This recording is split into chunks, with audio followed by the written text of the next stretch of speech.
standing up. Trying to do a forward somersault. Alright.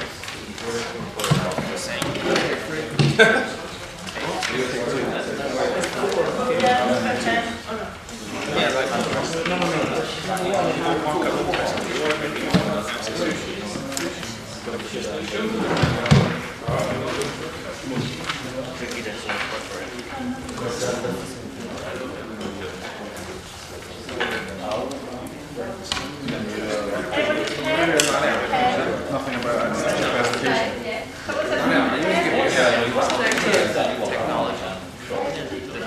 I heard today that you was presentation.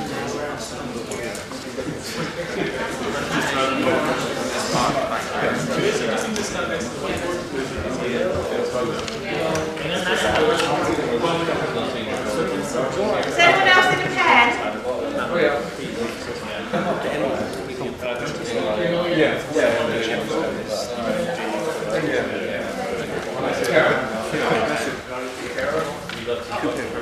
You can still do it.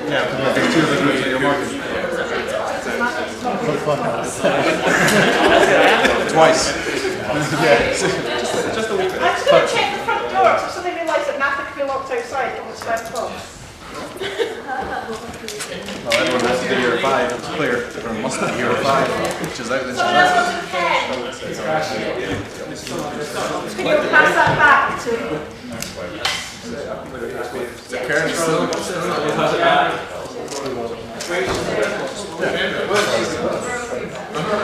Zero, zero, zero, zero.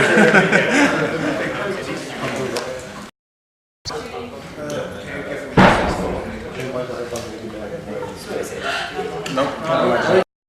Because they wouldn't. 2, 4, 5.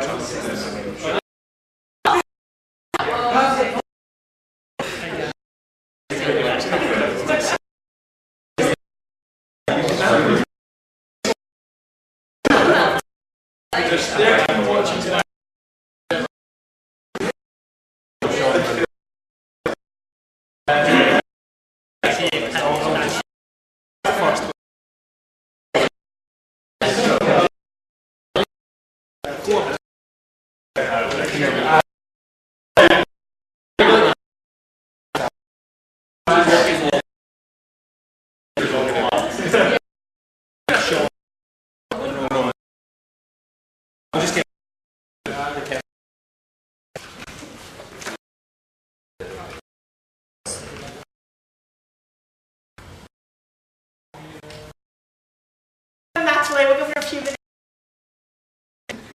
Sure that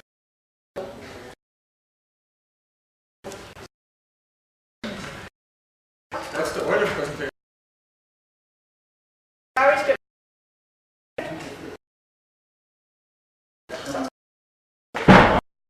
all my Thursdays.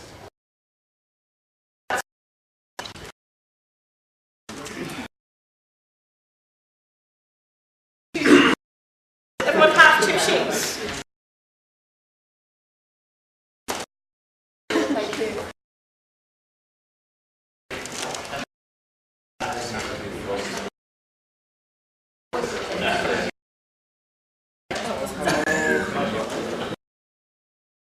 I think so. Everyone ready? So,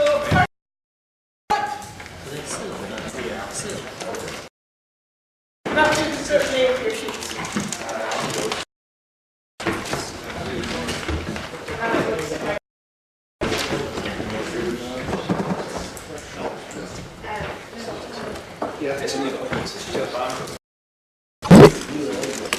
Sorry, that's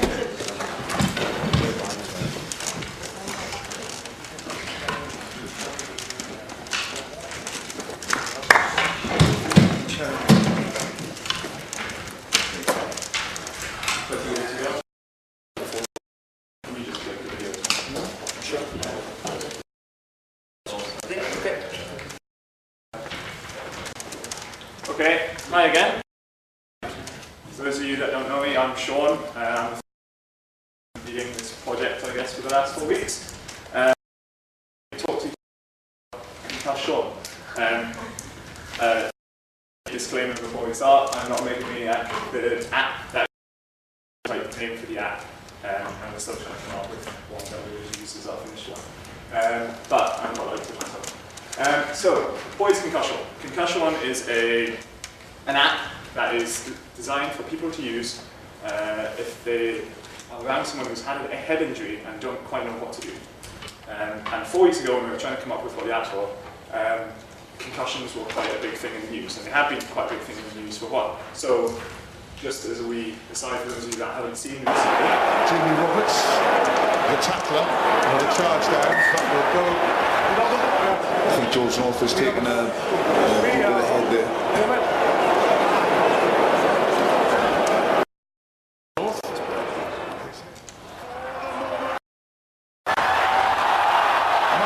Takes it back. Even so, George North. Oh. Doesn't get any better.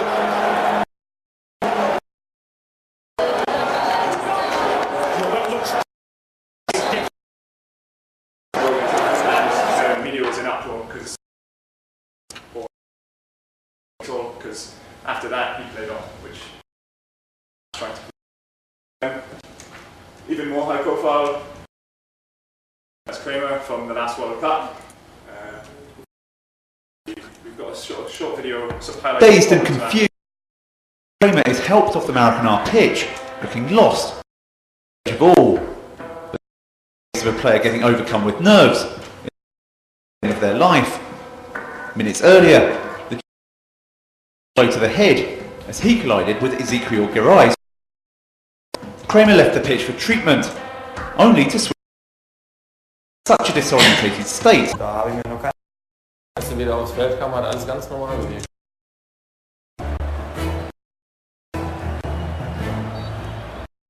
Ja, auch noch gut mitgespielt. Das merken eigentlich. Irgendwann habe ich dann vorbei. Irgendwas stimmt da nicht.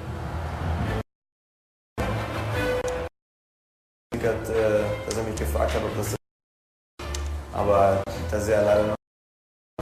Ja, ich bin froh, dass bis jetzt noch nicht alles wirklich am ist, was da wirklich passiert ist.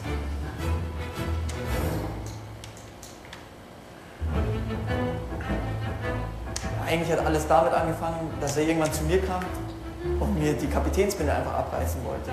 Also ich habe mir gedacht, was ist denn hier los eigentlich? Ja, das war schon krass. Mich hat er immer mit Gerd angesprochen und jetzt im Finale 74 gratuliert. Irgendwann ist er dann zu mir gekommen und hat gesagt, hey Manu, lass mich ins Tor. Als es dann im Stadion ein bisschen lauter geworden ist, hat er nur gerufen, super Stimmung hier im Ruhrstadion. Ja, und als er dann mit dem Schiedsrichter Trikot tauschen wollte, da habe ich mir gedacht, so, jetzt reicht's. Okay, so in case you wondered why we're showing this, that is a clip from a comedy show where the player in question is now watching his teammates sort of talk about all the stupid things he did. He actually doesn't remember any of it at all at the time. But it's just to highlight that at the highest level, concussions are quite a big problem, and this was entirely inappropriately managed.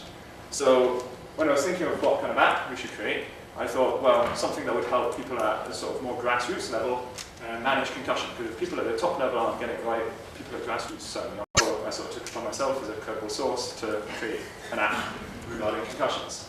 And that is concussion, which we will demonstrate later. But I'm going to pass on to the design team. Okay, so the design team consists of 3 people. I myself, Matt. We'll talk you through what we did in our design process.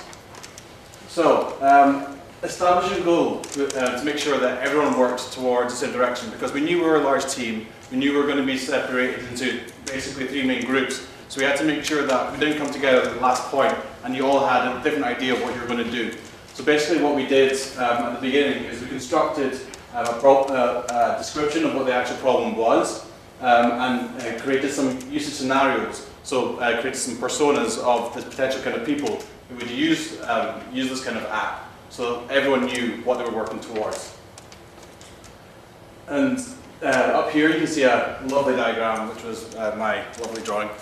Basically, utilizing usability engineering in order to create a prototype for a very minimal cost and very minimal effort. So that you can see, basically, we wanted to confirm that was our concept the same as the client's concept. And if it wasn't, then we were able to change it very quickly and easily.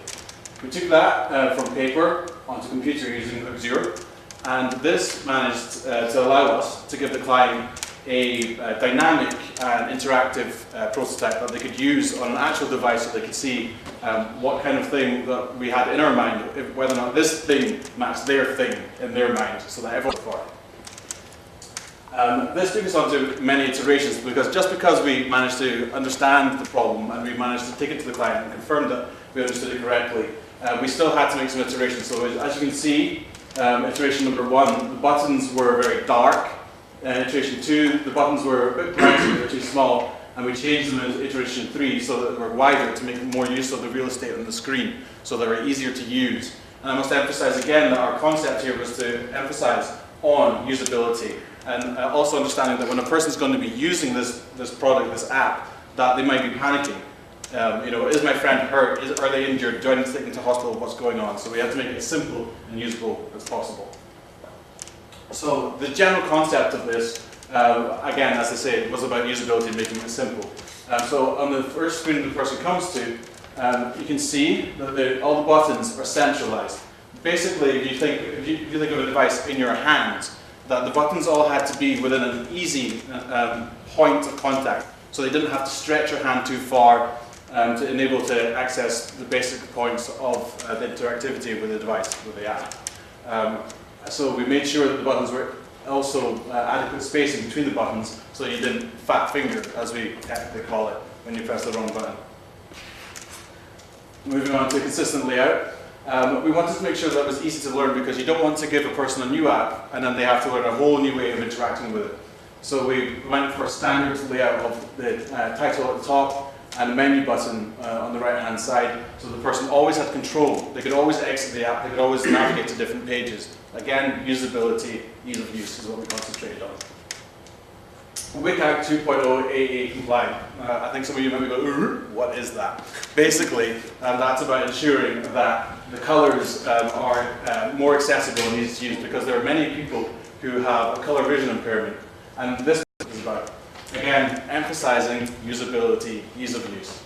In addition to that, we also considered multimodal interaction, so that when the person presses a button, they get a tactile response. The phone has a slight vibrate, like you might be familiar with when you're typing on a keyboard, so that not only do they see a visual change when they press a button, but there's also a tactile change. Title bar, again, this is just to make sure that the person knows where they are in the app, so when they change to a different page, the title also updates, so that they have constant ability to refer to where I'm in the app and what's going on. And the colour theme, well, because this is a health-based app, we thought we'd stick to the NHS, kind of blue, white, and simple, clean-cut kind of theme. And that's kind of how we ended up where we were with that. And I'll now pass you over to Roman, who will give you more detailed explanation of individual pages. Hello, my name is Roman. So this is basically our main page of the app. And we'll make a start button in green. So it's kind of indicated to go to progress. So it's useful to pay attention to it, and it will be first thing what you will press. There's also some other options such as post-treatment advice, which contains some general advice what you need to do if you already got a concussion. And also have a reference page where you can find information where we took all the info which we put in the app. If you press the start button, it will lead to the main program. And as you can see, the title will change it to diagnose, which actually indicate that you actually just start the program and you have questions. What a font size selection option. So it means that you have 3 different predefined sizes of the text, and user can choose the best size that's comfortable for him to use. Yes and no buttons. They're big enough that you can easily press them, and they're well spaced just to avoid mispressing the wrong button. Also, there has a both text and icon, which help to visualize the function of the buttons. We'll also add software bug button, which does the same function as a hardware bug button, which just leads you to previous state of question. It has an R, which is the same location and design of the icon as many of the apps have. And actually, when you press it, it will have a different animation. So actually, you can see that it does something different. Also have a menu button as well. So, and it is recognizable. So many of the apps using the same design and place of the menu. And when you press it, the menu will pop up, and it's a lot of different functions. The home and exit, it has the same location as many apps will have. So home will lead you the first page with the app start. The start button allow you to start with the first question. Help will contain the video of how actually use the app and about its basically version of the app and when it was published. And exit will just close the app. So we decided that we need to do some user testing to actually see what is the good and bad things in the app. So some users say it's easy to use and this contains some useful information. Also give some positive feedback as well. But not all feedbacks were positive. There's some things which they suggest to improve.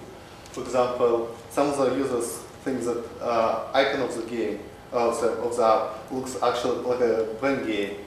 So it could be changed. Same with the name, as Sean mentioned. Those are some different feedbacks as well.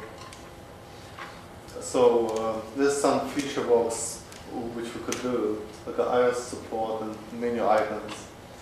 Also, question-specific help, which will be located in each question and which contains some video or picture which help to understand what actually question means. Also, one of the outputs we would like to add a function which will navigate you to the nearest A and E. And also, we would like to add the search function, which you can just put your symptom, it will navigate you to a relevant question. There's some things we can do better, like work closer with the programmers, and to make sure we're not spending the time, just wasting the time, because they're thinking of something else apart from what we wanted. So we can consider the knowledge to the opinion about the relevance of the questions and the order and some other user testing. So now I'll pass to the programming team. Okay, so I'm Kevin, I'm part of the programming team. There's 4 of us. Basically, we were in charge of actually making this app. And as we've said, it was an Android app that we decided to make it, because that was the thing that we were all most familiar with programming. All things considered, it was fairly straightforward to implement this app in its most basic form. Basically, there was 3 stages of development that we went through. Initially, the first thing we did was we basically implemented the basic skeleton of the app, the different screens, really almost like a wireframe, if you like, of the app. That basically implemented which screens you would move to without actually putting the content in. Then we decided to go for implementing the logic, which would obviously involve how to move from question to question. And we did this using a decision tree. So for example, you would start at an initial question, depending on your answer, yes or no, you would move on to a different question. And so on, you would move down the tree and you would come at the outcome that would basically give you your answer to what you're looking for.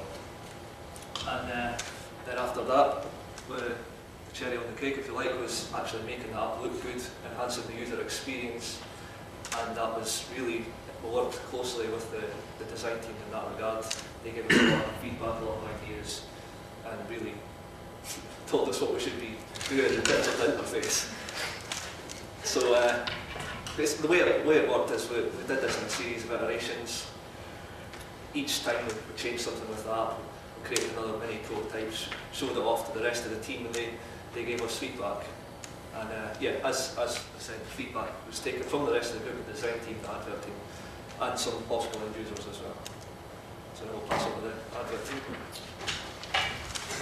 Okay, so this was the video team. My name's Rory, so I'm in that. We had the most fun with this bit. We got to have some artistic license and come up with some ideas. So we wanted a real-life situation so the audience could relate to the application. And we also wanted an infomercial which would act as our product demo so that you guys get an idea of what's going on. And this also doubled as our help guide, so in the app the same video was there for how to use it. So picking a theme, we wanted sports related because concussions happen quite commonly in sport, so this is when you're most likely to come across it. And we chose football as it's most popular, it's quite a lot of contact when there shouldn't be, and it's quite easy to follow. So part one, Sam played every part. He was everybody, and it was brilliant. The basic premise behind it is there's an accident involving the goalkeeper, and he's knocked out, but his teammate can play on instead of getting the treatment he needs. And that leads to some pretty bad things happening. Part two is where we use some other people, and we got some of the second years to come in and help us out here, and that allowed us to actually play around a bit more and get some better ideas. And part three is the infomercial, which is the final part of the advert. We're actually going to show you that one first, so it's not the final part, it's the first part. Short introduction and a video guide is the basic idea of how the infomercial works. It's supposed to be as if you'd see something on TV, kind of like the Apple adverts where it shows you how things work. And it shows the key points of the application, it shows you how to use it and everything that's involved there. So I'm going to stop talking, but I'm going to start talking on the video and you're going to see how everything works here. Hi, I'm Rory. Hi, and I'm Sam, and this is Concussion. Hi, I'm Rory. And I'm Dan. Today we're going to show you an application which is called Concussion. Concussion is designed to help you decide what to do in the event of a head injury occurring. Head injuries can be a serious thing, so it's important to know what to do and what course of action to take in the event of one happening. Here are the features of our application. Loading the application takes you to the menu screen, which acts as the central hub. There are 3 buttons which quickly give you the idea. There are 3 main things you can do on the app: Start, Post-Treatment Advice, and References. We'll take a quick look at each of these buttons during this video to see what they do when selected. There is also a menu bar, featured at the top right of the screen. This gives 3 further options of Help, About, and Exit. Each of these options are pretty straightforward. Help displays information about how to use the application, About gives the application details, and Exit closes the app. Start is the main feature, as it is the primary way the user will interact with the app. This starts the process of determining what to do in the event of a head injury. Pressing Start leads into a flow of simple yes or no questions, which will be used to gain the information that you need about your head injury patient. The application will make a decision based on the response to your answer, and further options will be presented depending on that outcome. There are a number of questions that are asked, each one relevant to head injuries. Once the application has made a decision, it will present to you what you should do in that situation. Here it has decided that the head injury is serious enough to merit immediate medical attention, and it gives the information that you need in order to do this. If you make a mistake, it's easy to go back. There's a back button at the top left of the screen. Pressing this will take you back to the last question that the application asked you, where you can reselect your answer from there. Another option is the Quick Option bar at the top right of the screen. In here, you can see that Home and Restart have been added to Help, About, and Exit. Restart takes you back to the very first question, so if you want to start the whole process again, you can do it quickly and easily. Home is the quick way of going back to the original menu. Back on the menu screen, you can also view Post-Treatment Advice, which will give you information on what to do after any treatment has taken place. In here, General Advice gives an extensive but simple list of what you should do regarding a head injury, including symptoms and do's and don'ts. These are important if you want some extra information on your condition. Return to Play gives advice about what steps you should take if you want to go back to playing sports following a head injury. This section is more specialised than general advice and should only be used if you want to go back to playing a contact or high intensity sport.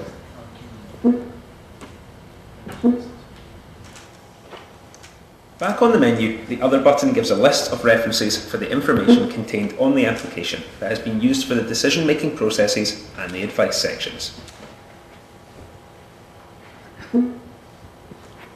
That concludes the concussion application. We would like to take the time to remind you that head injuries are a serious thing, and even if you don't immediately feel unwell, you should check it out using the app. So that was a product demo. The last one, we've got a little 2-minute advert, and this was where the accident occurs. And this is what you really shouldn't do. You should be paying attention to your head injuries.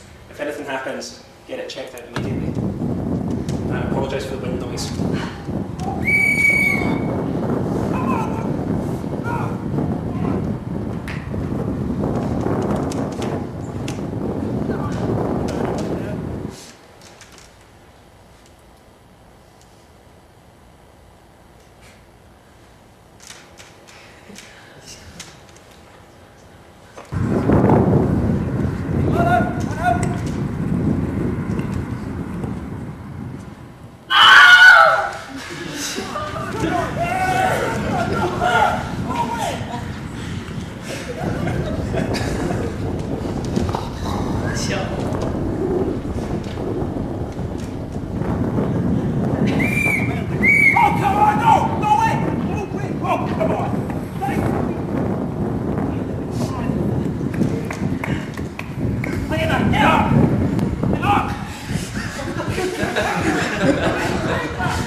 I think I need an ambulance. Yeah, there's he's hit his head, I think. Yeah, an ambulance at the Riverside, please.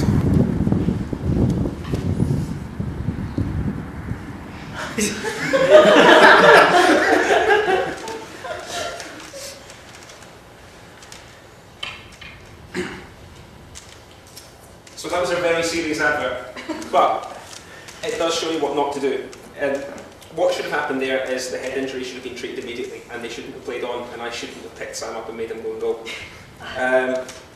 Some lessons learned from doing the video. Filming video is really difficult, especially with only one actor, and that sounds weird because you'd think it'd be easier, but when he's playing every part, it's not. We should have invested in a tripod to stabilise the video, and we made the rookie mistake of our camera not having battery in it when we went down to film it. It was also very cold and windy, so we should pick the weather conditions better. And use something better than Windows Movie Maker, because it's not very good. Find more actors. Sorry Sam, you didn't make the cut. And obviously it was quite windy there, so we do more video editing for that one, some more sound editing. And that concludes our presentation. I hope you enjoyed our videos mainly, because that was my part. But I hope you think that is a good solution to everything. And if you've got any questions, please ask all of us. Other teammates will come down if there's any questions.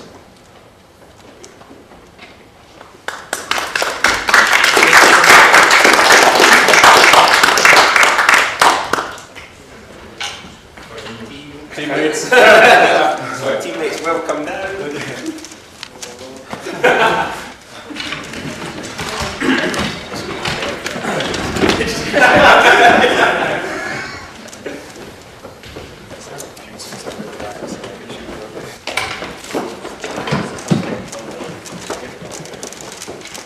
So these guys were also quite heavily involved. If anyone's got any questions, please find them this way. Yes. So what would you do differently than what you do now? interestingly, you had a slide about this. One of the guys had a slide about this. There's quite a few different things that we do. Obviously, you saw our video things, but I think if each of the teams takes it in terms of the programming team tells us what they do differently. Programming wise, we probably as a UX team said, like the nearest AI thing, the A&E thing, it's pretty important. You do like the map things, then you just get the nearest hospital or whatever you can use. That's kind of the main thing we thought in the early stages as well, but just don't understand. Don't understand it. Any problems we thought it was? I think the big thing for me was at the start of the project, I kind of kept the design and the programming team separate when I was giving them work to do, and that was a bit of a mistake, I think, because they really should have just been working together from the start. That said, we left redundancy and on-time scaling sort of time frame for when we wanted stuff done, so we managed to get it done this week. So yeah.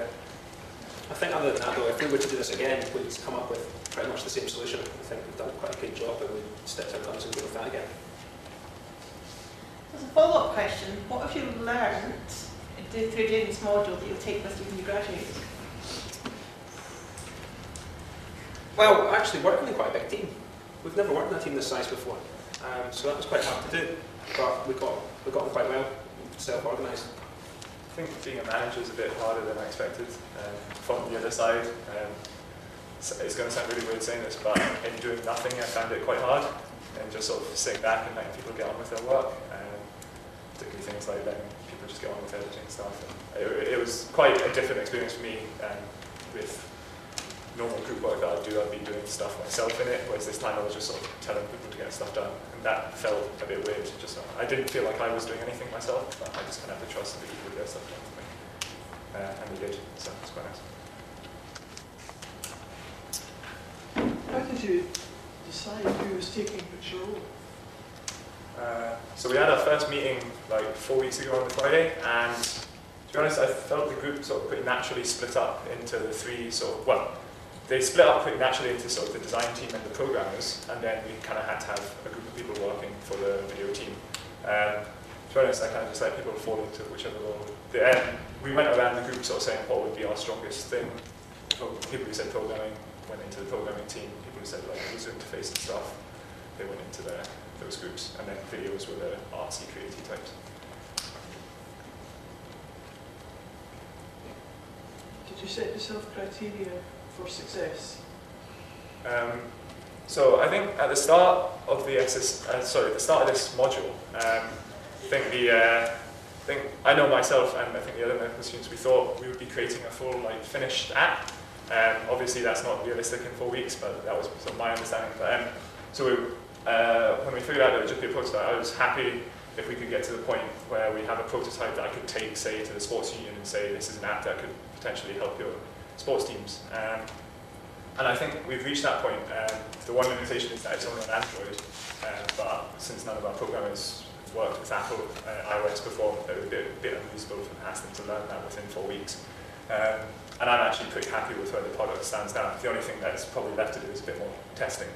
I'm not sure if anyone else has anything to say for that. Yeah, I would add to that. I mean, it is a prototype, but it is actually on an Android. I have it on my phone right now. It's not just like a screenshots as you saw mostly up there like that. It is actually running on my pocket right now. And every day I was using it, going, oh, need to change that. Oh, need to change that. Because we had lots of iterations.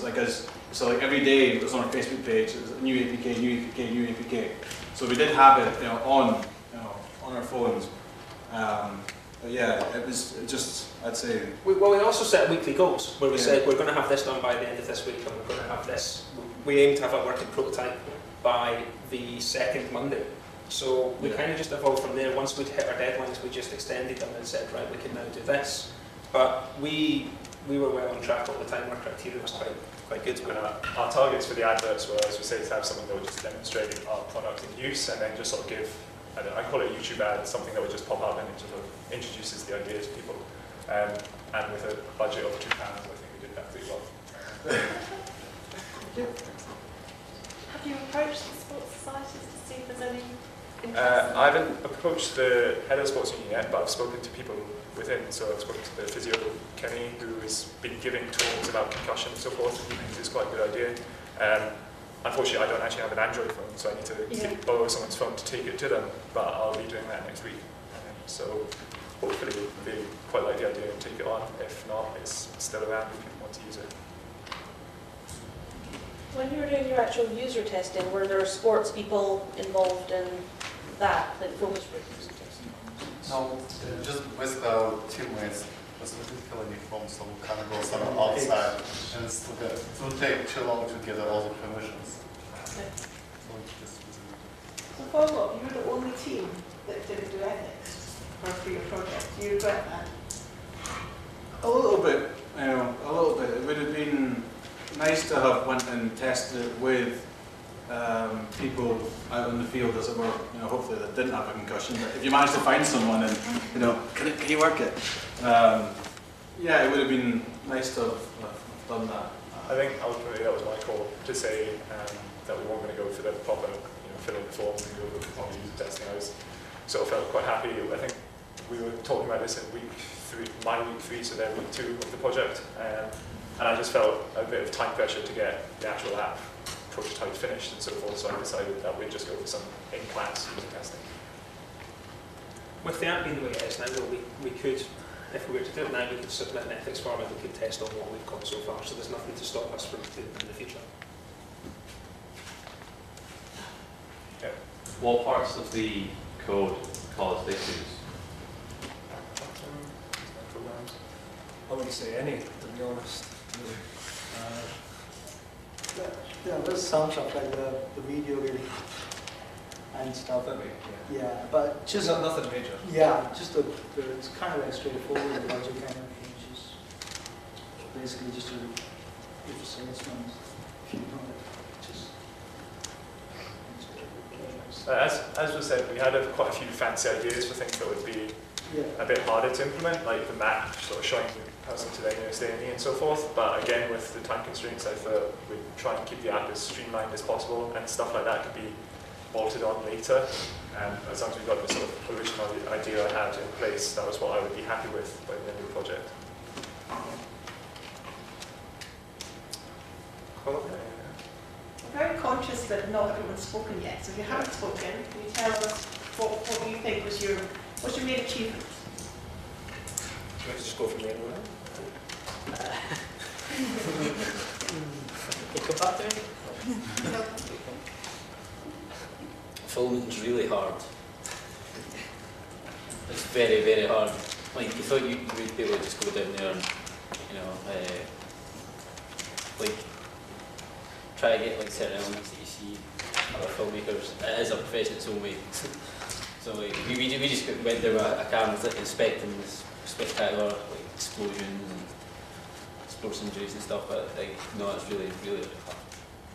I would say working with such a big team again, is what we said, is like a major difference. More of a difference than you would think it would be.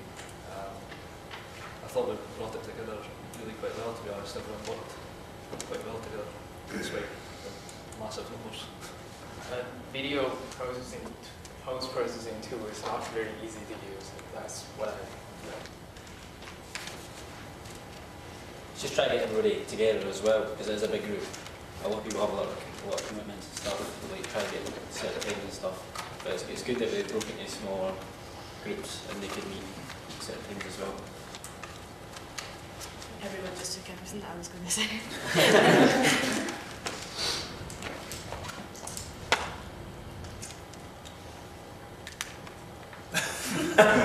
Anything else?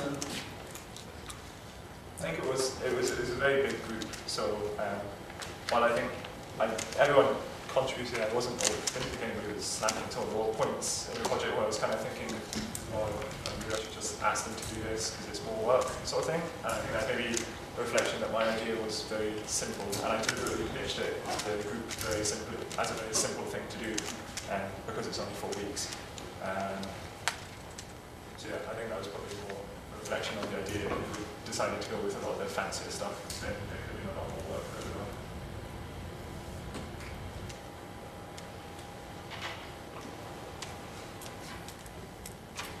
Can I ask of the audience, like, does anyone think they would use this? Yeah. Or is anyone confused as to how it works? if we had like 50 Android phones, we could just hand them out, but we don't. So just got one. Now, do you think it would be useful? Do you think, is there anything that stands out that's glaringly awful about it? Because I'm more interested in bad feedback than good feedback, to be honest. Like, do you want to offend me? So is it for someone who's had a concussion to use? No. Right. So you are. Okay. It's like for a friend, like I'm worried about, like, he's hurt himself. I've just hit his head, I'm worried about him, how bad is it? There's another. Yeah, because they come back to, I think I brought up in the first meeting, was what if they do it wrong and then they go on your advice saying they don't need anything when they do? Like right. that, did you do any more investigation to that, or is it just? Well, a lot of the stuff that's come there has come quite literally from the SAM guidelines regarding head injuries. So as much that part of the thing, the only area of confusion I think that something like that could happen with is not understanding the questions. And when I sat down with Matt to write out all the questions and we deliberately tried to keep everything as simple as possible. Ideally, we would have had videos on each question explaining what's going on, so that if someone got to one question, didn't know what happened, they could just press the little question mark or something, a little video comes up explaining what's happening. As I said, that's not the fastest thing if you're in an emergency situation, you need it. That said, I've erred on the side of caution with most things, so you'd be pretty hard pressed. If you've made it through to the part of the decision tree where it's telling you not to go to your doctor, you're probably going to be okay unless you're just glaringly miss something yourself. But I've deliberately tried to keep everything as simple as possible, and it all fits in with what is the current best evidence-based practice, basically. And then, I don't know, if there's a way I could limit human error more, I would definitely try and do it. I think we'll have to stop back with the area. Thank you very much.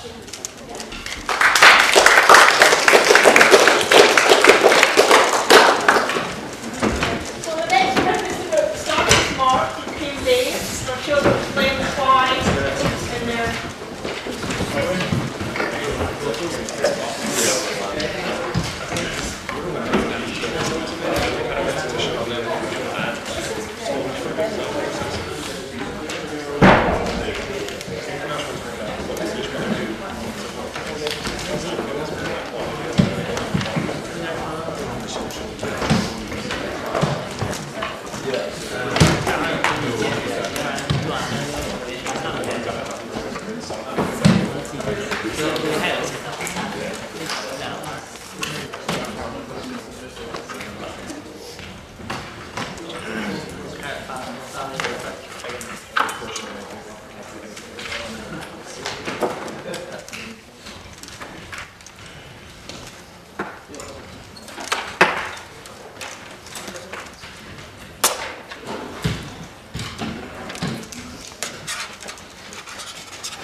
Hello, my name is Emily and this is Guy, and we're here to talk to you today about our Transforming Health product.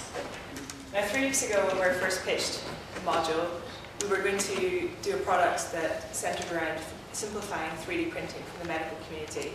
And after a couple of days of research and code review, we kind of came to the conclusion that it was not going to be possible, unfortunately, because of lack of time and limited resources. So we had to come up with a new concept, and today we're going to talk to you about Hillminder, a medical reminder application for Android tablets.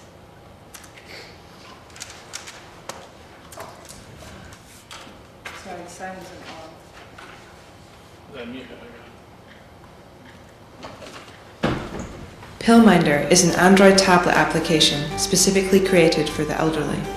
The application helps track medication usage on a daily basis. This idea came to mind after reading that, as the elderly population increases and people live longer, more people will require help with aspects of daily living and disease management. In 2014, Ofcom reported that the number of people over 65 years old using tablets jumped from 5% to 17% between 2012 and 2013.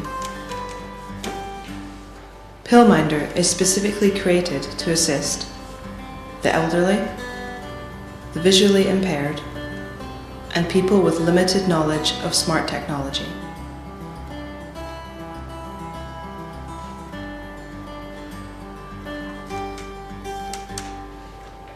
The application is a helpful and intuitive piece of software that reminds users to take medication, refill prescriptions, and calculate medications required over a period of time.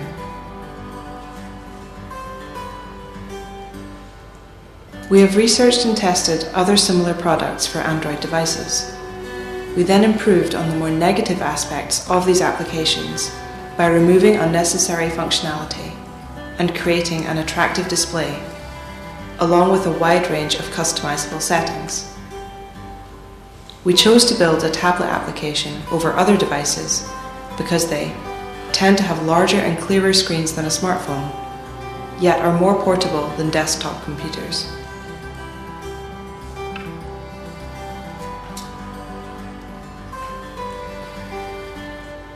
In order to continue development on Pillminder, we are looking to partner up with the NHS, specifically in GP surgeries and pharmacies.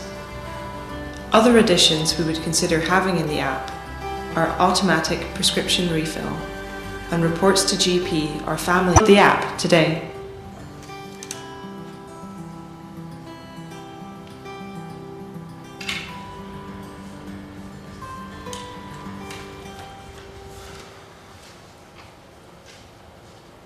Okay, so I'll just walk you quickly with video through the main functionality of the app and the different screens. So there's three main screens to the app.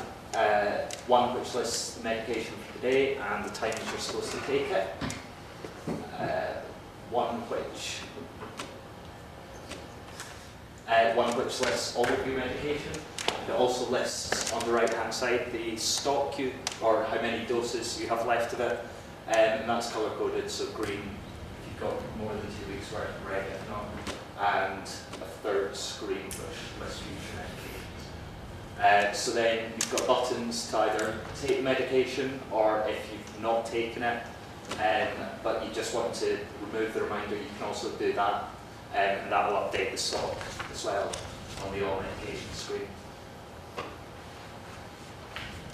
So, like I said, colour coded, so once it turns red, you know you've got less than 2 weeks supply of that medicine left, so that's basically to remind you to get a new prescription, get more medication.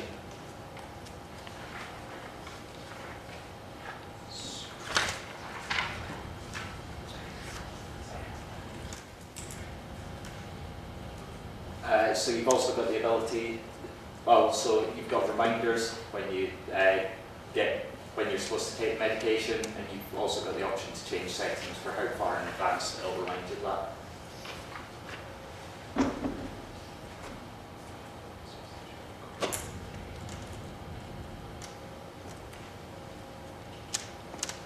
And this is the future medication, so if you're wanting, say, to go on holiday for a week and want to know how many of each medication you need to take with you, you can just put in a start date and end date. It'll automatically calculate for you how much of each you need to take with you, display that to you in a fairly simple graph. And it's also got a nice extra large text size because you can switch between the two. So obviously we're aiming at elderly people. Some of them might have visual impairment, so we've implemented that as well. What it's for, since that may well be easier for you to remember it by. and you can also choose how it's taken, whether it's oral or injection, etc., as well as the start and end date for the medication. And you can also choose, set the dosage, how many of each you need to take, as well as the current stock you have of it. And you can also set, if you're taking multiple times a day, the time of each time you're taking it, as well as it's got the option for if, say, you only need to take it once every 2 days, you can set that.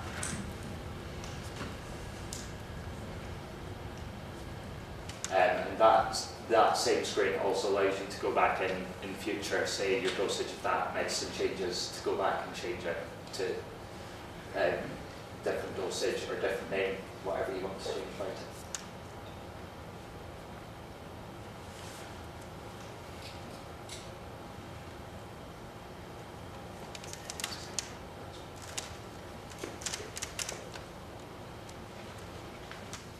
And finally, we've got a second screen to allow you to modify stuff like the notifications, so you can set it to sounds, how far in advance it tells you to take medication, and also the text sizes editable in that screen as well. And that covers the functionality that's been implemented so far. Thank you. We've actually done an extensive amount of user testing and questionnaires onto medical professionals. Firstly, we got in contact with local GP, Dr. Catherine Stephen, and we sent her off a series of questions, just general questions about patients that she'd come across, and if she had any experience with other applications used with the elderly. And that was an extremely helpful experience for us. We got back some, it was great because it fit our standard use case for the app. So we went through a lot of ethics approval to get all of this done, and we met up and had an initial session with people within the user center. We gave them the application and we let them add a medication, traverse through the application, all those kind of things, and we observed how they interacted with the application and if they had any comments on it. The second part of the user testing was conducted as part of an interview. So we asked them some questions about the app and how they take their current medication, just a whole series of questions. I've actually got a video of that edited down to just a couple of minutes.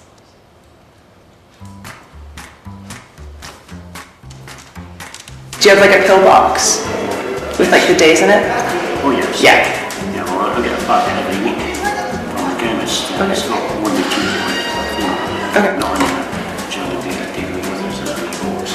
What is the current method that you use to remember to take the medication? Do you use a calendar or a diary at all? Yeah, I don't use it. I just know when to do it. You just remember? Yes. Okay. So do you ever forget to take your medication? Yeah. Yeah. How often would you say? I mean, once a week.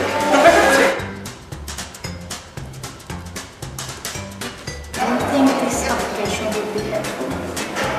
Well, I think it is. Yeah, that is positive because it reminds you the day that you forgot, you think, did I take my tablet? Yeah. You can't really remember, so then you looked at that. Or it would tell you, you forgot.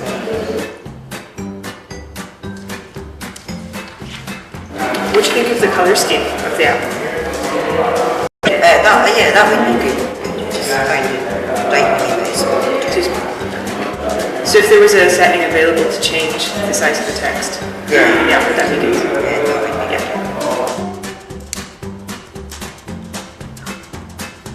Did you use this application when you were arranging to do? Yes.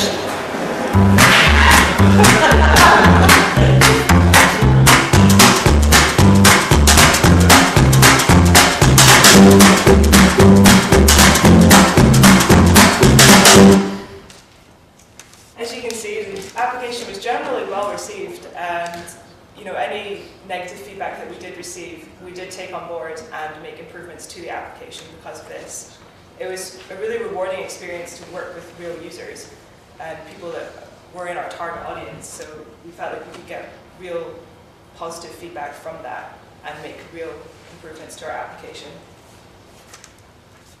Overall, we're very happy with the outcome of our application, and we'd like to thank firstly Dr. Catherine Stephen for allowing us to ask her many, many questions about the elderly and the application, and also Kathleen Cummins for letting us use the user centre and asking her many, many questions as well.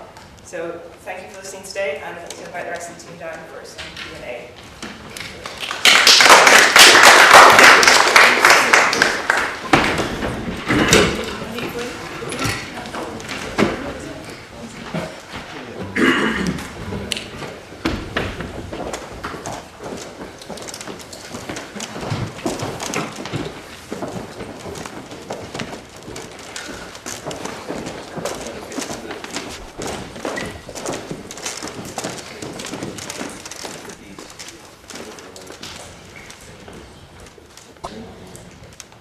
I wanted to say well done, you did it very professional and well done. Yeah, fantastic. How did it feel to lose your manager and have to run pull them underneath you? Well, bad. We're not even told the details because you guys don't care and we don't need to tell them. But it was, well, for me taking over, I think I was not necessarily the best replacement. I don't know if I agree with that enough. But we tried our best to get on with it, find out the questions that Mark brought up in the first place, and we asked the GP those questions. And I don't think we had no client really anymore. So just trying to discover like the user testing, that was really helpful, and just taking control of ourselves. And I guess we got a bit more group-wide. That was leadership level. And I tried to get people right good. But I think we did well. With all the stuff that happened, coming and going, everything. But yeah, I think we should be very happy with it. Everybody was always willing to help, and we didn't give up. So that was like the good thing. Like everybody contributed in different things.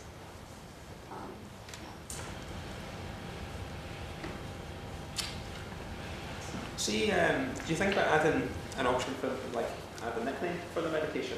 We do have that. Do they have that? Yeah. You just couldn't see it on the Yeah, it asks you for the medicine name and then like a display name for it as well. Right. So it displays that. Might know it's like we need blue one. Yeah, exactly. Yeah. So well, on the screen it says medication to treat, and then whatever on each screen, so they can know that's the medication, but sure. Advantages, I think it said in the advert, what's the advantages does this app have over like similar? So the other apps.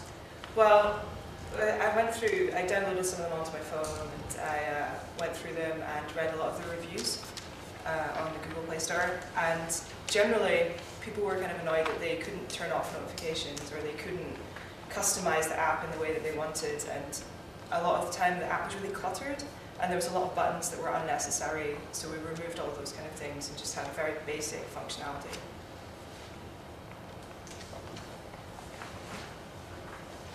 Is a widget something that you guys would consider if you were to develop it further?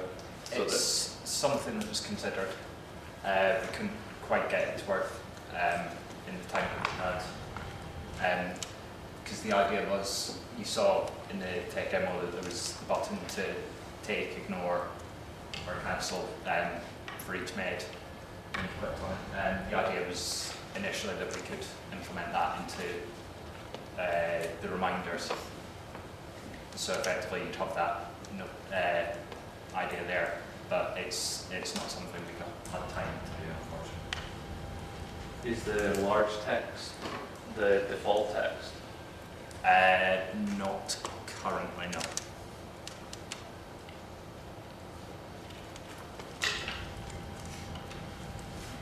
What did you learn on this module to take with you at graduation? Well, if someone in your contact 5 days, they're probably not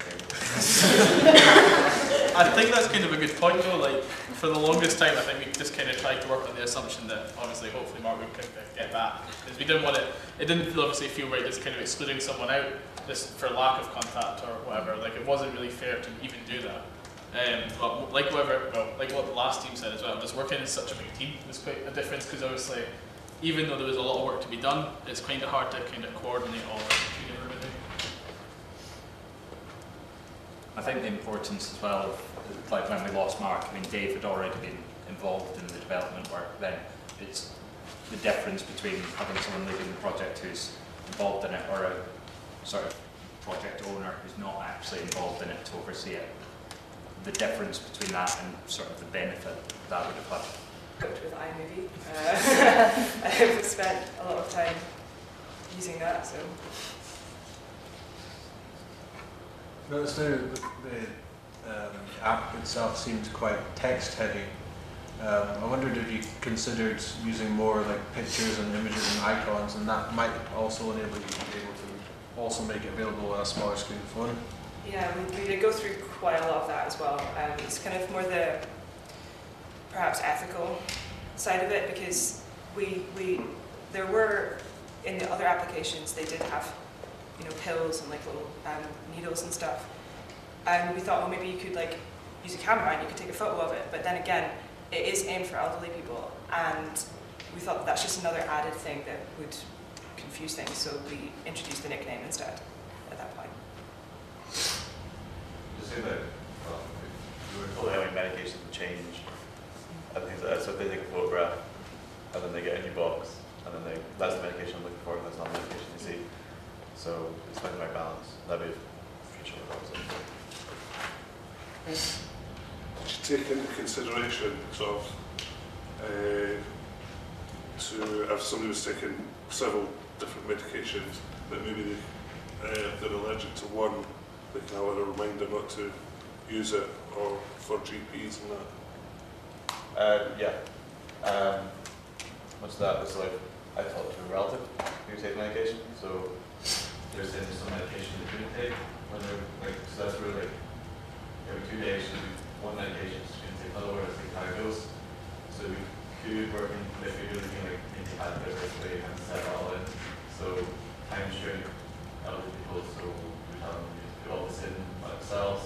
So it's fine, I guess, the right now to do that. Yeah, it was mainly sort of over the years I've had to get different medications, and sort of when they go me, I've taken a reaction or something just to wait for sort of ability, but it needs to be treated right away. Well, there's a description mark that you can put in, you know, say don't take with this medication or something, but it's just a text-based part of it. It was also something that came up with the GP as well, obviously, like how different medicines kind of react with one another and stuff as well. So it was something she had kind of gave us to consider too. So if you were to give feedback to Karen about how to improve this module for next year, what feedback would you get? Well, the GP is really good ideas. Like when she discussed it, I think she's worked with other people, like other unis around Scotland, but maybe, I don't know, I guess with the other groups and how they mentioned, but she had a very clear idea of what to do and what was within her capabilities. Or even just think about future things, like the idea about compliance, like is there a way of recording that? So that could be, it doesn't necessarily be, or a stand-in if there's not enough students. But I thought that, for what we went through, that was a good enough filler for that moment. So I think that everything that went wrong with our group was not a reflection on the managing the module, so again, let's see if there's anything. It's like Natalie and I have decided that next year we should have a deputy chair. Yeah. So that somebody ready. I think we had coffee and discussed it, and I think that would have helped. And so we would put that in place for next year. It would be very helpful in helping us when everything runs, so thank you. And I think too that we might have other projects sort of in the sidelines if something like this happened again. We were offered that, yeah. Yeah, and that was a couple that we could have, but I think we've done a great job. But the other thing is that maybe we might also maybe ask the medical students to sign up for this to maybe, some of the teaching ones we do, we get a clinician to sort of peer review what the students are doing, and maybe a mentor as well in the process. So, that's one of the reasons we're videoing it as well. So a couple of clinical people said they'd like to see the videos. So. How was it if like the medications have been stored? I mean, like Is it in a database or something? Stored in a JSON on the device. On the device, It was mentioned initially by Mark, the idea of getting the NHS formulary lists. So effectively they wouldn't have to type in themselves, they'd be able to access that on the device. So I thought that was sort of viewed as a long-term goal in terms of if we had enough time, and we didn't have enough time in the end to get that data and then get it into the device. There was also that there were medications that people could be taking that weren't in the formulary. It's like herbal medications or vitamins and stuff that you might still need reminding for, so we didn't include that.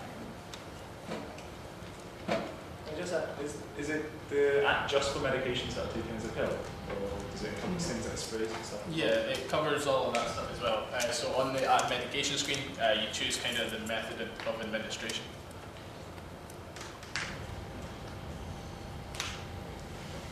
Not all of you have spoken yet. If you haven't spoken, what's your main achievement in this module? I suppose for me it would be working in a larger team, because every other team I've worked in so far have been small kind of teams that are able to adapt to changing circumstances a lot quicker. So a bigger team, you got more momentum going, and it's harder to just change the entire goal of the team overnight essentially. So yeah, I think that was a good experience of what could potentially happen in the real world. I think adding on to that, there was about 8 or 9 programmers, so combining code was a bit difficult. So I think that was good to see how so many people could be writing code for the same project. Just because we were 10 programmers, I mean, like people could be shifted from one task to another, so I had the chance to experience the user testing, which I have not had to do, or the video or audio recording, so different things besides the stuff that we have done already 4 years in a row. Going deeper into the Android and how the modification system works.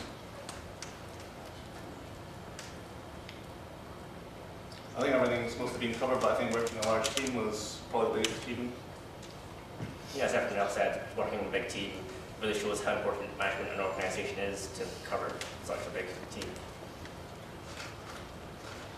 The importance of addressing your application to a target population. So one small thing that I noticed from Concasion was that they used the icon for options. That was these 3 dots. But we implemented that icon, and when we went to the user testing, we had to remove this because for our target population that doesn't work. Because the people can't find the menu from 3 dots. They don't know how to add medication, so we move the add medication button from the menu. Because we are young and we are used to this smartphones and this stuff, we know, but for the other it's a bit difficult. So which icon did you use for options there?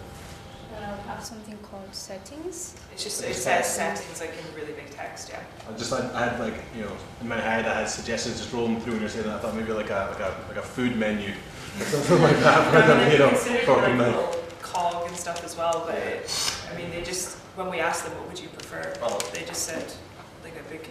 In the end, being in column, because we had a big sound that we updated the lollipop. What's that? We updated the lollipop on the Android. Oh, right, okay. We just shrunk the button right down. Yeah. So we did have it, and then so we always changed that, but we did.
guten Tag. Wie geht es Ihnen? Eu estou sentindo uma coisa na minha barriga, vomitei muito hoje de manhã, toda vez que eu acordo estou com dor na cabeça e muitas dores de barriga. Haben Sie Kopfschmerzen? Oder was ist Ihr Problem? É, a cabeça dói muito.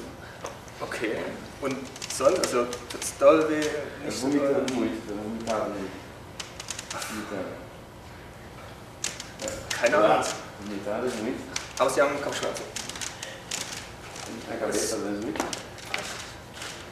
Ich glaube, Não?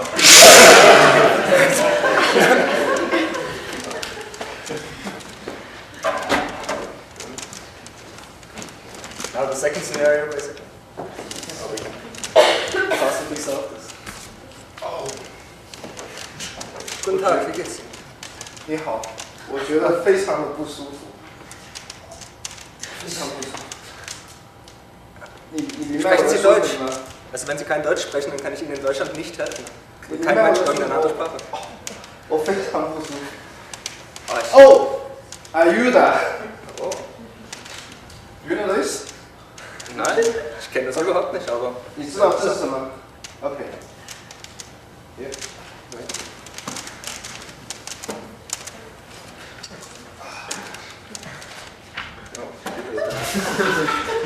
Put it down.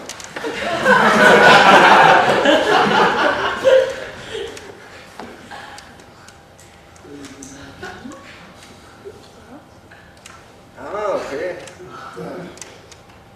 Okay, okay. 看起来非常非常不好。 Yeah. Okay. Okay, so I hope you enjoyed our couple of sketches. Basically, just to show you how useful our app, IUDA could potentially be in this kind of situation where a doctor and his patient don't speak the same one language. So IUDA, like you saw, is a very basic doctor-patient communication tool. It's not in any way a diagnostic tool. We created it for Windows phones to be used as an app, and also we have an Android version as well. And they're quite different versions, mainly because the two coding teams worked on different things. But hopefully I'll just give you an idea of how the app will function and how feasible the idea is. So basically we chose our target market to be travellers, or people that do enjoy travelling, because that is a notorious group. It's a group that notoriously gets sick, and people love exploring exotic parts of the world these days, where translators maybe can't be sourced very easily. So this app could hopefully be used in that kind of scenario, where travellers could take it with them in their pocket to have a kind of very helpful tool to help them get on their way and to help them get medication and the treatment that they need more quickly than usual, so they wouldn't have to wait for a translator to be sourced. Since it was only a 3-week project, we didn't get the working prototype to be as perfect as we really wanted it to be, but I think that is a reflection on the fact that we needed to do the ethics for our user testing focus groups that we did this week. So that really did shorten our timescale in which the coders could actually work. So I'd just like to say thank you very much to all the effort that all my group put into this. And at first it did seem like a really quite simple task, but after we spoke about it, we kind of came into a lot of problems and we had to speak through a lot of things. And after we did the focus group testing, which John will talk us through today, we came across a lot of problems that we had to kind of implement into the app, which Ron is going to demonstrate today. So the first thoughts that we went through basically naturally by now were the same that we had for the potato app. So those of you that don't know, we made an app for an African country that's in the development stage, so mobile phones are not very abundant there, and you would probably not find that many iPhones. So the first decision we made was, okay, we'll just not even bother about iPhone for a lot of reasons, that being one of them, but also that they're probably not affordable for most people that are not in Western countries. So we decided to make an Android app, and later on decided to, okay, it's not that big of a deal, we can also get going and just make a Windows app while we're at it. So I'm going to demo the Windows app for you today. which you've seen part of it already. That's the home screen. And as a user, you don't have any text other than that AYUDA logo, and you then just select the body part where you are. In this case, we've only implemented one symptom, one thing that you could possibly have per body portion, but it should be enough to illustrate it for you. So we've got chest pain in this case. You can then say, okay, I have that by checking a text box. It's all a bit, could be improved, but it's quite simple. You then say, okay, I'm somewhere between an 8 and a 10 at 9 or what, in terms of pain. I've had it for the last 7 hours and 51 minutes. And that's me. So then, once you've got that app set up with all your symptoms that you usually have, or maybe just have in that moment. So what you can also have is other symptoms like, I have diabetes, which might not be a symptom, but just medical history things. Then you can go into your menu. You can see everything that you have. So we just added chest pain. You see its level of pain, how long. And you can also, so some standard user is 24 years old in this case and weighs fat 93 kilos, no idea who that might be. So just gives a personal overview. You can do that at home, or the doctor can just have the empty app lying around for you to use as a tourist. Just to give a few different options, and as you can see, it's entirely language free. The images, as John will later go into, were all sourced using, well, not using, but consulting users and focus groups in order to identify, okay, which images are best for this purpose. So, wait, 1 second. We also have the Android app, which Ali will there he is.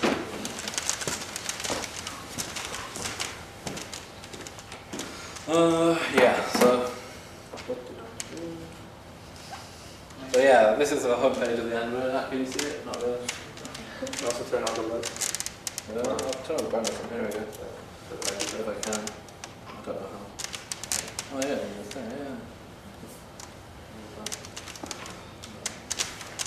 yeah. Okay, so yeah, here's the homepage. Slightly different to the Windows one, but still the body. And if you go into the settings menu, you can type your name. It's still English text, but there's no way around that. You can select your age and your weight. You can select stuff like, oh, you're a smoker, or are you diabetic, and then any additional notes you might write, like no paracetamol, and I'm sure the doctor could work it out. Then you go into part of the body, you click on something, so chest, and these are just placeholder images right now, but you can select a few things, which might be my stomach's sore, it's like a crushing pain in my head or whatever. You go next, and this again placeholder images, but it would be your scale of this is my happiness and this is my like the time I've had it. And you go to a summary and it will show all the things you've put in at the end. And so you show it to the doctor and hopefully he can decipher what you mean by that. And obviously at the moment they're both very basic prototypes, but that was the aim that we kind of came up with. We wanted to show that it was a functional and feasible app, and after we did the focus testing groups we realised that it was. And I think we realised that, you know, obviously the human body is such a massive thing that there are so many things that could go wrong with it. So realistically you need a huge database of possible symptoms that you'd want to present in this kind of scenario, which we simply didn't have enough time to create. So we just kind of got a snapshot of what it could be, and hopefully if we had more time we would improve it. So possible extensions were obviously using a data engine like Unity or so, creating the app, then transforming the same version, which of course helps recognition, to all the different OSs there are, or phone or operating systems. And then also using databases, so MySQL, for example, that could run on the phone, could be used by all systems simultaneously, and maybe even have a web-based background, so that you can then have the same app online. So there were a couple of ideas, but obviously not feasible, or not necessarily feasible within the time span given. And also it's just worth saying that the app was kind of it was going to be based with just the symptom kind of explainer, but then we did realise after some research that in a doctor-patient kind of communications scenario, you would need to know some basic information about the patient, and that's why we added in the kind of things about allergies and diabetes, or if you're a smoker or not. And in a way, you would need language for that. So adding on from here, we could maybe go on to create a translating part of the app as well as the symptom explainer, but that's all kind of a long-term goal as well. Okay, I think John's going to explain a bit about the movie testing. Thanks, Kirsty. Yeah, so we've categorized our users into various different scenarios. Come up with 3 main categories. First one is travelers, just normal travelers. And the second one was just family on holiday. And the third was people who are on business trips. So just for a specific purpose for a short period of time, and then they're going back to their home country. Our focus group showed us how important it is really to deal with real users in terms of developing any type of software application, because we have been facing a lot of challenges because being image-based, there are a lot of problems which can arise from people coming from different cultures. So, for example, there was one example that was brought up in the focus group from a French student whom we tried to explain that using, for example, a knife to say, the pain is sharp, it's sharp as a knife. And she mentioned that this doesn't make any sense in French, because in the French language there is not such an idiomatic expression. So using an image of a knife would not make any sense for a French user, for example.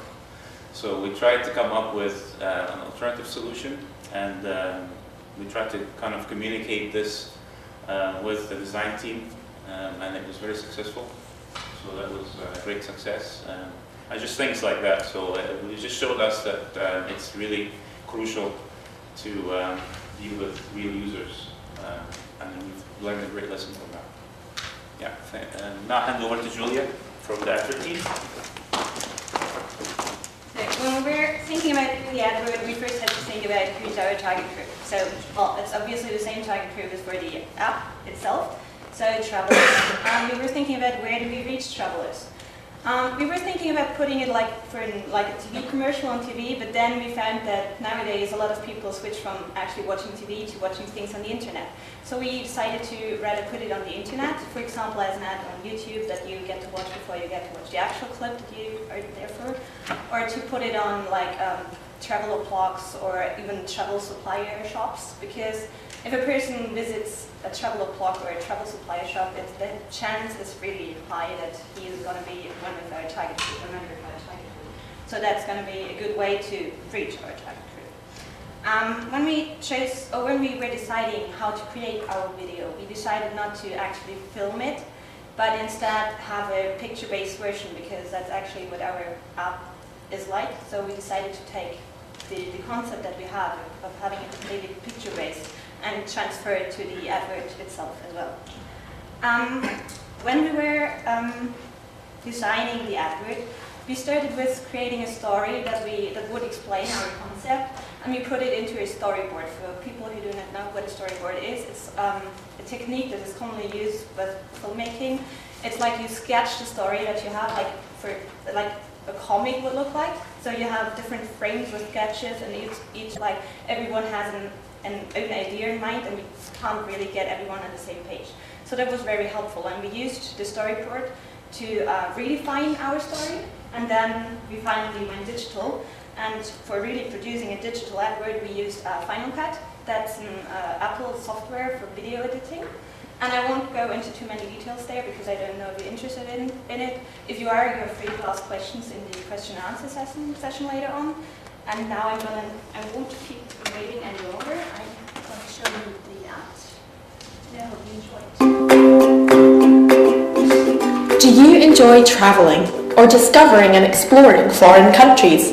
A lot of people do these days. Travel is becoming more and more accessible for everyone. But what happens if you get sick when you're abroad? You might need to go into a pharmacy or even a hospital. Will you try to explain your problems to a pharmacist or a doctor? But wait, you're in a foreign country and the healthcare professional might not speak your language. Therefore, he cannot understand what exactly your problem is. This is where AIDA comes in. It is a doctor-patient communication tool that runs as an app on your mobile phone. The symptom explainer is language-free and is completely based on images. The app provides an illustration of a human body, and by clicking on the illustration, you can show which part of your body the symptoms you're experiencing are coming from, and it can help you to describe what you're feeling. Another feature of AIDA is that while you're still at home, you can create a user profile. Here you can enter personal information, such as your age, your weight, any allergies you might have, or any medications you may take. All this information provides a comprehensive picture about you, which enables the doctor to make a quicker and more accurate diagnosis. So never travel without AIDA.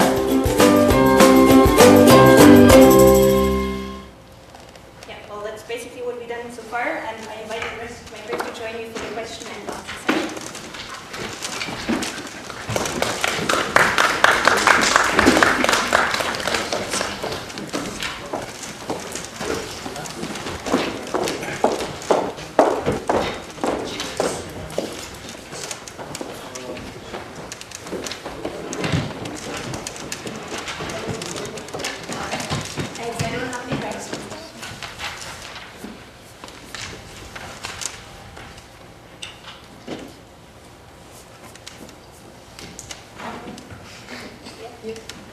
When you're making your profile up, it asks you for your weight in kilos. No? Specifically allows up to 300, which we have the intention. If you put in 300, it should be obvious whether you mean kilo or pound. What about stone? I don't know my weight in either pounds or... Oh, that's we didn't think of that, to be honest. Okay. But then, if you're putting in 12, it's probably also obvious that you're not 12 kilo or pound. It won't be so with distance. So the doctor will be standing in front of the patient, so he will see how the patients look like. And right. So it might not be was via uplink, then it might not be too helpful. Sure. Yeah. And also the user profile is something to do at home, so if it was just in kilograms, but hopefully we would like to do it in both like metric and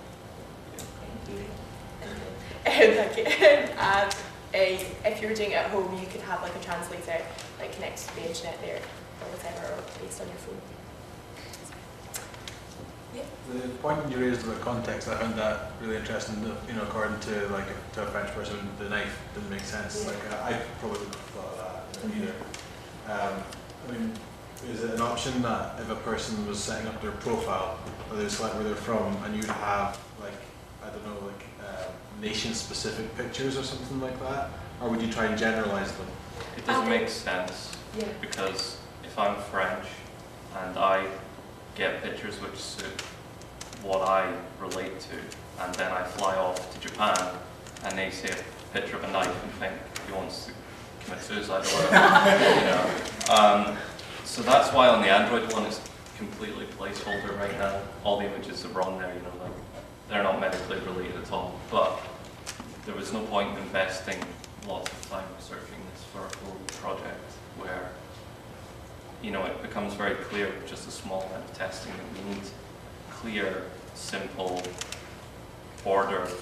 almost border-proof images. So yeah, we did think about that, but it comes down to that it's a conversation between two people, a doctor and a patient, or two people necessarily which aren't from the same country. Our focus group was designed in that the users in the focus group were given the small icons as a printout, so they just had a table full of icons in front of them, and then they were told to describe a sickness they have for the last week or so, using those pictures. So we then observed which ones did they choose, why did they choose them, that was the next question, and how would they try to explain their situation. So through that we could then also find out that knife, okay, that isn't too good. But basically the whole objective was to find out which images are most often used. So pain, for example, they always chose the bad smiley. Okay, we can pretty safely assume that one is probably going to be internationally valid, while the knife definitely wasn't, for example. The other option that was considered was having a series of images which relate to that particular problem. So if it was like a stabbing pain, having like the different images that people relate to stabbing pain in like a row, so they could say, oh, that one I understand, so that's what I mean. But in general, it kind of has to stay as generalized and broad as possible, just so that if you do take it somewhere where the culture is completely different, they should hopefully still, roughly speaking, be able to understand. And first of all, the knife came into the whole concept of it because we were trying to figure out a way to kind of explain the type of pain that people were having. And like the way I've been taught it in medical school is like you kind of ask them like, is it sharp, is it stabbing, is it tight, does it come and go in waves? But then when you actually try and put that into an image, it's like nearly impossible to do that without confusing the hell out of people. Confusing people a lot. So we decided to completely simplify it down and just use the pain scale and kind of show intensity in that way rather than actually showing type of pain. And also, I mean, it taught us that, you know, for future work, there is more emphasis needed on this particular area. So there would be then further research made to kind of accommodate this need. A standard question, what have you learned that you think was your graduation? Okay, I'm going to try and think of something that's not working in a large group, because although that was something that was new, I think more the importance of subgroup communication, possibly, because although we had our distinct groups and our groups communicated well within themselves, I think there could have been more communication between each individual group to get as much information from each other as possible. Yeah, I wanted to say the same about subgroup communication, because that was like the biggest problem in our team. Like there were like a few days like without knowing what the other subgroup does. But in the end, it came all right. So that's what we learned. For me, computer students should stick to computing and not try and make adverts. Ours was nice though, but that wasn't me. If it was mine, it would have been awful. So yeah, coders, it's difficult as well when you have a 4-week project to try and incorporate testing internally and externally, and then try and take that feedback and iterate it into your process, because you're just getting it off the ground and then suddenly you've got people saying to you, we don't like this, change it. So it's an awful lot of different departments trying to work together on a short time frame. It can be awkward. A really short time to work on something like that. And for example, because we have to do the ethics, well, okay, I know we have to do them and it makes sense to do them, but that's why we could have the focus group so late. So we couldn't really, or just, to a certain amount, we could integrate the results of the focus group actually in the app. Or, so, yeah, and if you would have more time, you would have focus groups, you would have other research, and then you could integrate all the results in the app and really create well-done app with all the items that are right and all that stuff, but it's just not feasible and such. So would it be helpful in the future then, talking both to computing students and to medical students, if actually we got you to think about projects well before we started the SSC, so that actually we could sort of start the ethics process, etc., and other things which might be useful. But then we could have like the user research in the beginning, and you could work with the results when developing all the rest, because otherwise it takes so long to get the ethics done and all that. So too late. And that almost becomes pointless. I mean, we learned a lot from ours, but we couldn't incorporate it into our app because we simply didn't have enough time to do it, which was a shame, but I think we all learned a lot from it.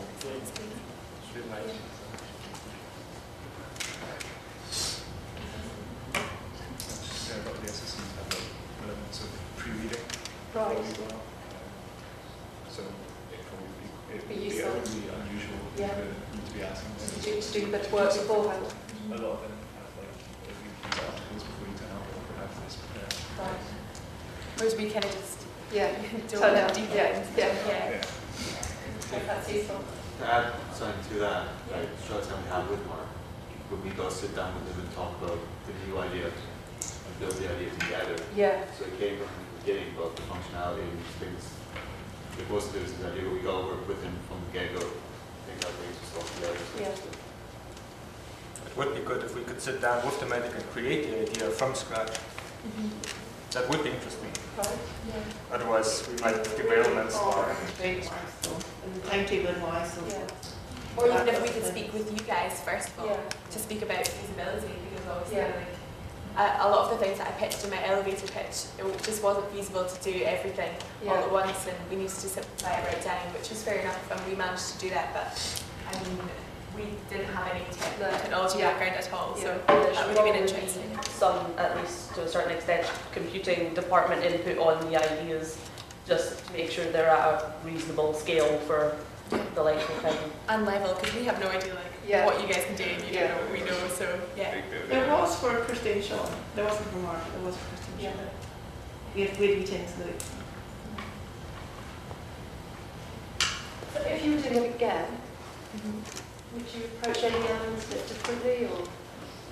I think, like Stephanie said, like we really should have communicated more as subgroups, because we quite quickly broke off into specific subgroups. We had like the coders, user experience team, the designers, and the advertising team. And we just kind of had our own meetings, and I was the only one there that was like continuously at all of the meetings. But I should have that was probably my bad, to be honest. I should have like communicated and said this is, a kind of brief overview of what we've done in this meeting, just to keep everyone on board with it. And we did try to have like weekly whole group meetings, but we found they weren't really that successful, because either everyone tried to speak once or nobody was speaking at all. So it became quite difficult. But that was something we could have improved on, I think, a lot.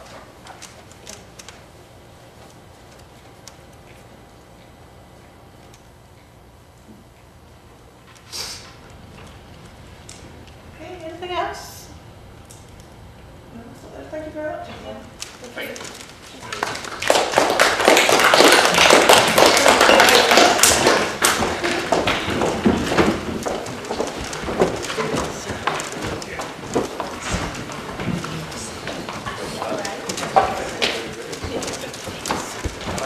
Okay, so I will collect back in the feedback, and then we will put it into your markings, give your feedback.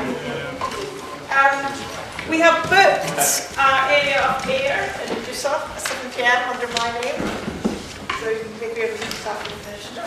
Thank you. Can I shut this down? Does anyone know what to shut this down?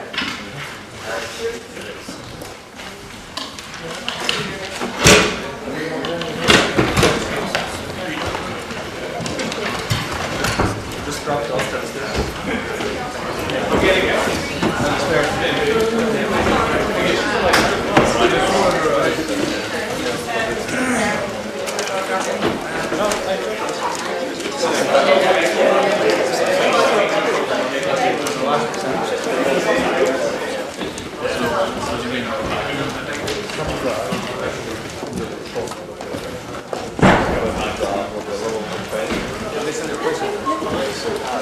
Yeah, those replacements. You said